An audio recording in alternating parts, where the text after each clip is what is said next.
விநாயகப் பெருமானின் பேரருளாலும் பரம்பொருள் கணபதியின் பேரருளாலும் பரமசிவப் பரம்பொருளின் பேரருளாலும்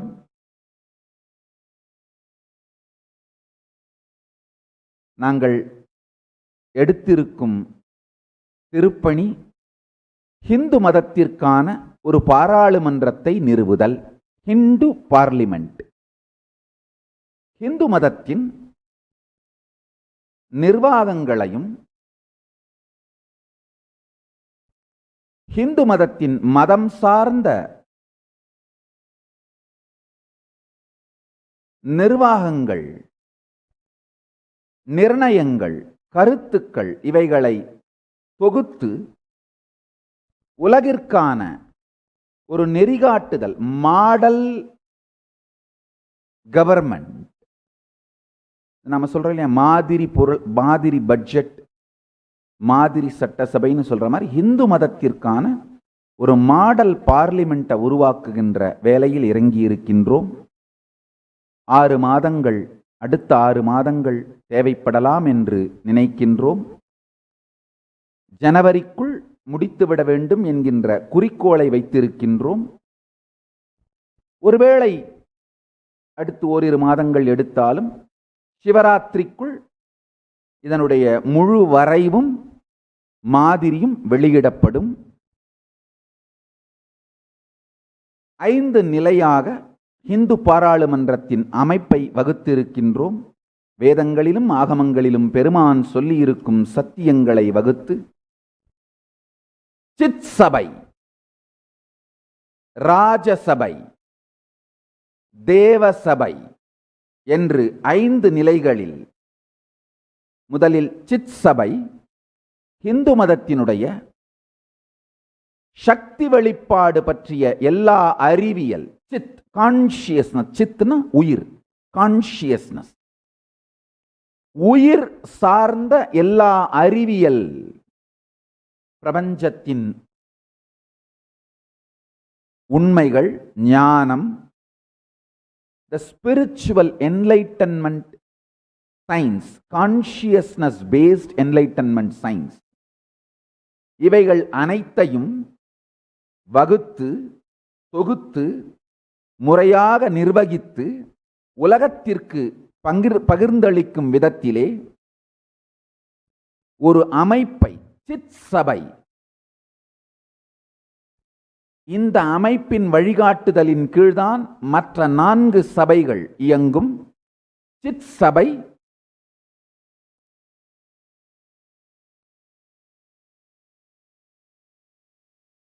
உலகத்தினுடைய ஞான அறிவியலின் மூலம் வேதங்களும் ஆகமங்களும், அவைகளை உலக மக்கள் அனைவருக்கும் அளிப்பதற்காக வகுத்து தொகுத்து இவைகளை செயல்படுத்துகின்ற உலகம் முழுவதிலும் இருக்கும் இந்துக்களுடைய பிரதிநிதிகள் இந்த அறிவியலை தானே அனுபவித்து மற்றவர்களுக்கும் அளிக்கின்ற மிகப்பெரிய ஞானிகள், குருமார்கள், அவதார புருஷர்கள், சந்நியாசிகள், பீடாதிபதிகள், இவர்களையெல்லாம் வேண்டி வணங்கி வரவேற்று இதில் யார் யாரெல்லாம் விருப்பம் இருக்கிறார்களோ, அவர்கள் விருப்பத்தோடு இருக்கிறார்களோ அவர்கள் எல்லோரும் பங்கெடுத்துக் கொள்ளுகின்ற ஜனநாயக அமைப்பு இந்த சித் சபை. Responsible democracy.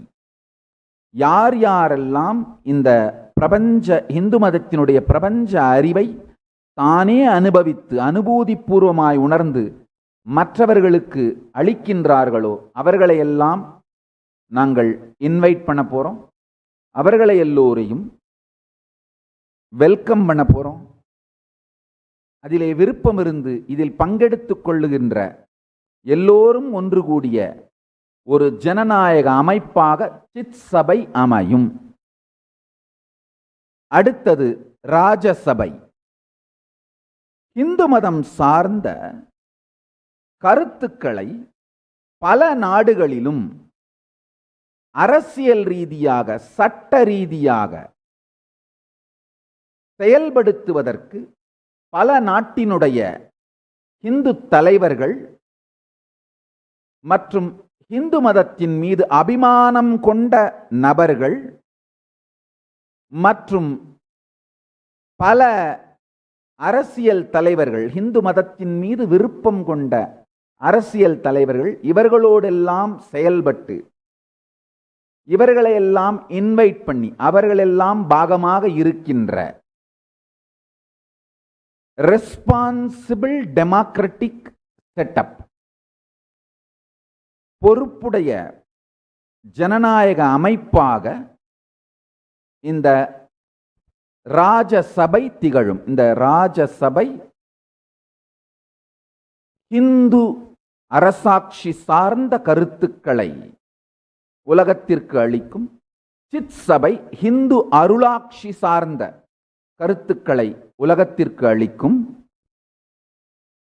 மூன்றாவதாக இந்து தேவசபை.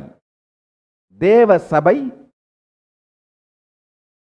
இந்து மதம் சார்ந்த மிக உயர்ந்த நிர்வாக கருத்துக்கள். இந்து மதத்திலே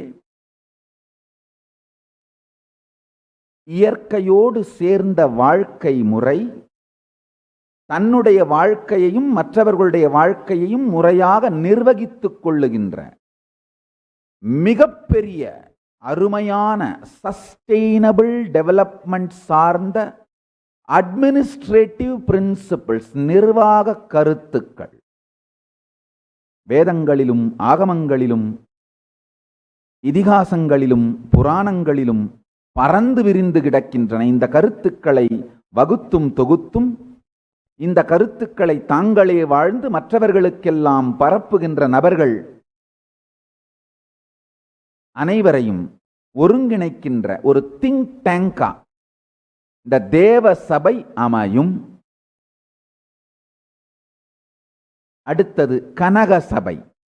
கனக சபை இந்து ரிசோர்ஸ் டெவலப்மெண்ட்.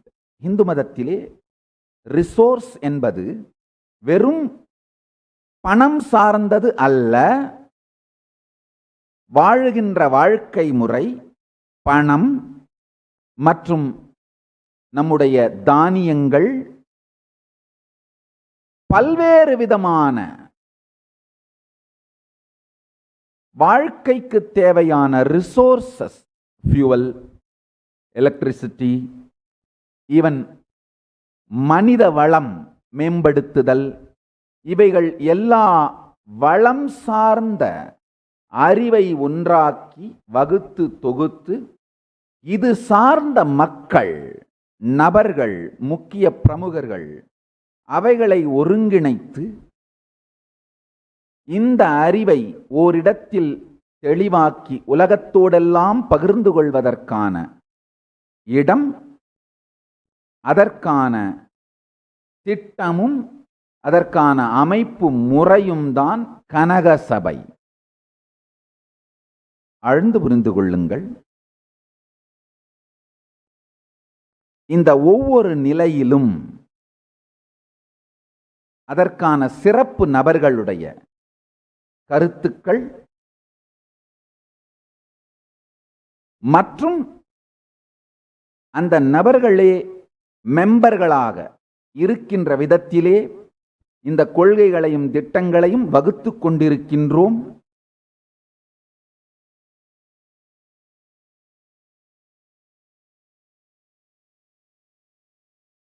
இறுதியாக, last but not least, Nithyananda சபை. இந்த சபை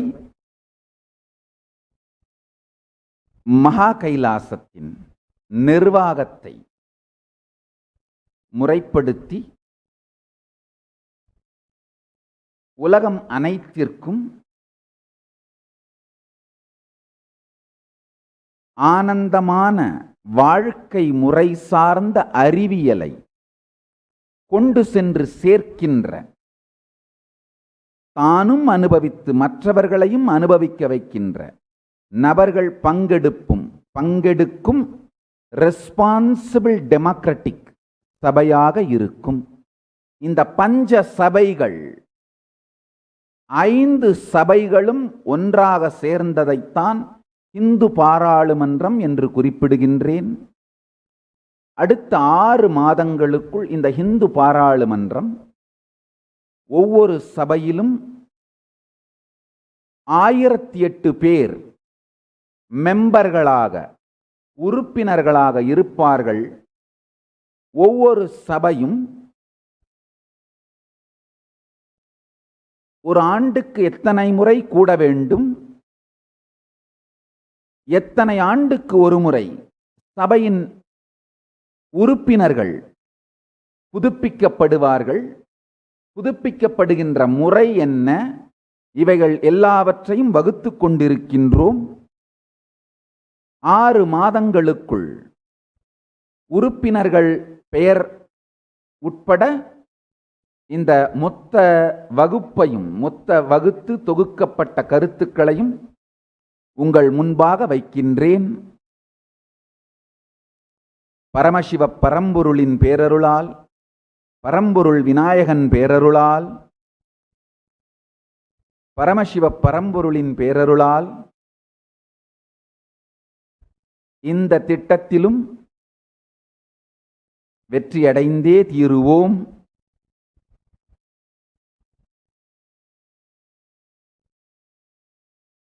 உங்கள் எல்லோருடைய அன்பையும் ஆசிகளையும் வேண்டுகின்றேன்.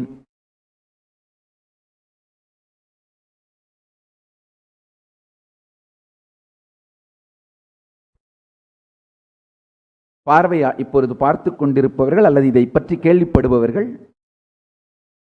இந்து மதத்தினுடைய பொருளாதார கொள்கை சார்ந்தோ அல்லது இந்த இந்து பாராளுமன்றம் சார்ந்தோ உங்களுடைய சஜஷன்ஸ், அறிவுரைகள்